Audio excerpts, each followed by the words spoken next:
আজি আমি সেইজোপাৰ গছৰ ওচৰলৈ আহিছোঁ যিজোপা গছৰ তললৈ আমি সৰুতে যাবলৈ খুব বেছি ভয় কৰোঁ আৰু সেই গছজোপা হৈছে এইজোপা আৰু এই গছজোপাৰ তললৈ আমি আগতে এই কাৰণে ভয় কৰোঁ কাৰণ এইজোপাৰ তলত ভূত ওলায় বুলি আমাক কয় ডাঙৰবিলাকে আৰু কিয় ভূত ওলায় আৰু সেই ভূত সঁচা নে মিছা সকলো আজি আপোনালোকক এক্সপ্ল'ৰ কৰি আছোঁ আৰু কি গছ সকলো জনাই আছোঁ।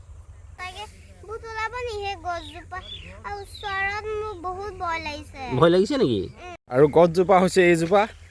যিজোপা আমি সৰুতে খুব ভয় কৰোঁ আৰু গছজোপা চাওক এইজোপা তহঁতে কেলে ভয় কৰোঁ আমি এই গছজোপা আচলতে আগত কিবা কিবি ওলাই বুলি কৈছে হয় জানো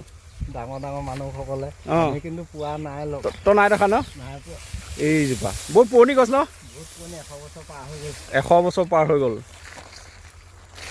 এইজোপা গছ চাওক বেটা ভয় লাগিছে নি দেখিবলৈ মন যোৱা নাই আয়ো কেলে দেখিবলৈ মন যোৱা নাই বহুত ভয় লাগিছে দেই হে বহুত ভয় লাগিছে এই গছজোপা ওচৰলৈ মোক টানি ইজুৰি মোক লৈয়ে নাযায় এইজোপা হ'ল সৌৰা গছ মানে সৌৰা গছৰ কথাটো হ'ল কি ইয়াৰ পাত 12 মাহে থাকে আৰু ইয়াৰ পাতবিলাক খুব গাঢ় সেউজীয়া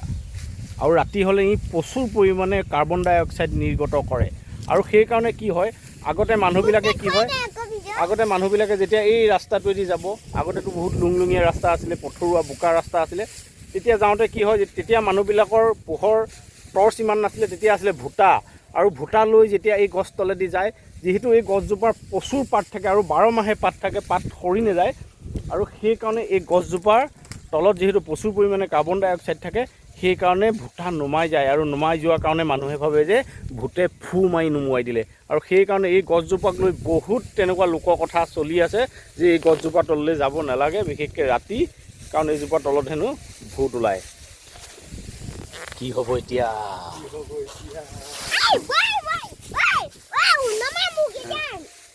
SHORA সৌৰা গছ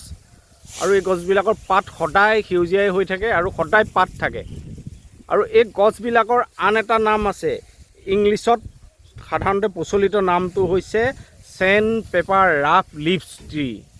মানে ইয়াৰ যিবিলাক পাত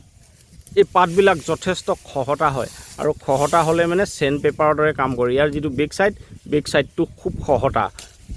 খহটা কাৰণে কি বুলি কয় ইয়াক যে চেণ্ড পেপাৰ লিভছ ট্ৰী বুলি কয় বহুত খহটা হয় ইয়াৰ বেক চাইডটো পাতৰ আৰু এইডাল মই মঞ্জন কৰিবৰ কাৰণে দাঁত মাজিবৰ কাৰণে মই এই সৌৰা গছৰ ঠাইডাল লৈ লৈছোঁ আৰু আগতে কি হয় যেতিয়া মানুহবিলাকে ব্ৰাছ ব্যৱহাৰ কৰা নাছিলে বা টুথপেষ্ট ব্যৱহাৰ কৰা নাছিলে তেতিয়া এই সৌৰা গছৰ ডালক তেতিয়া দাঁত মাজিবৰ কাৰণে ব্যৱহাৰ কৰিছিলে আৰু মই যিহেতু ৰাতিপুৱাই আহিছোঁ আজি দাঁত মই মজা নাই তেতিয়া ভাবিছিলোঁ যে সৌৰা গছৰ তলতে সৌৰা ডাল এটা লৈ আজি মই দাঁত মাজিম আৰু সেইকাৰণে এই সৌৰা গছৰ অন্য এটা নামো আছে যিটো নাম প্ৰচলিত হয় সেই নামটো হৈছে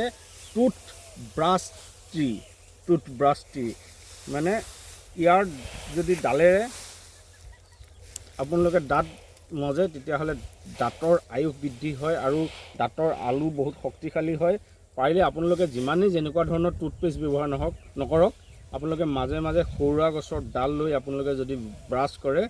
তেতিয়াহ'লে আপোনালোকৰ দাঁতবিলাক খুব সোনকালে ডেণ্টিষ্টৰ ওচৰলৈ লৈ যাব নালাগে এই কথাটো নিশ্চিত আৰু সেইকাৰণে মই ভাবোঁ যে আমি আজিকালি বজাৰত এইবিলাক পায়ো বহুত ঠাইত বিক্ৰী কৰে মাজে মাজে দাঁত মাজিব লাগে এই সৌৰা গছৰ ডালেৰে তই পাইছনে কেতিয়াবা দাঁত মাজি পাইছোঁ আজিকালি কৰা নাই এতিয়া আৰু আমাৰ ব্ৰাছটো আহি গ'ল ন অঁ ব্ৰাছে কৰোঁ আগতে কৰিছ চিয়'ৰ আৰু কি গছে কৰিছ এইটো হেৰি ভেৰেনা আকৌ এইটো হেৰিটো তেজমুৰি এইবিলাক কৰিছে কোনে এই সৌৰা গছৰ ডালেৰে চাৰি আপোনালোকে দাঁত মাজিছে আপোনালোকে কওকচোন আৰু সেইকাৰণে চাগে মোৰ দাঁতকেইটা এতিয়াও ভাল হৈ আছে কাৰণ সৰুতে আমি সৌৰা গছৰ ডালেৰে দাঁত মাজিছিলোঁ আৰু এইটোৱে হ'ল সেই ভয় লগা ভূত লগা গছজোপা মই দেখুৱালোঁ আচলতে ইয়াত ভূত বুলি কোনো কথা নাই এই গছজোপাই বহুত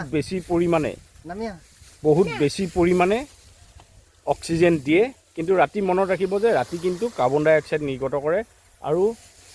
এই গছজোপাই প্ৰচুৰ পৰিমাণে অক্সিজেন দিয়ে যিমান পাৰে আমি সৌৰা গছৰ যত্ন ল'ব লাগে ৰুব লাগে আৰু ইয়াৰ গছৰ তলত বহুত ছাঁ পৰে মানে কোনো পধ্যে মানে ৰ'দ পৰিব নোৱাৰে কাৰণ পাতৰ গঠনটো ইমান ডাঠ হয় ইয়াৰ আৰু পাতবিলাকৰ গঠন যিহেতু ডাঠ হয় আৰু প্ৰচুৰ পাত হয় কাৰণে কোনো পধ্যে ইয়াৰ তলত ৰ'দ নপৰে গতিকে এইটো এটা হ'ল সৌৰা গছৰ অন্যতম বিশেষত্ব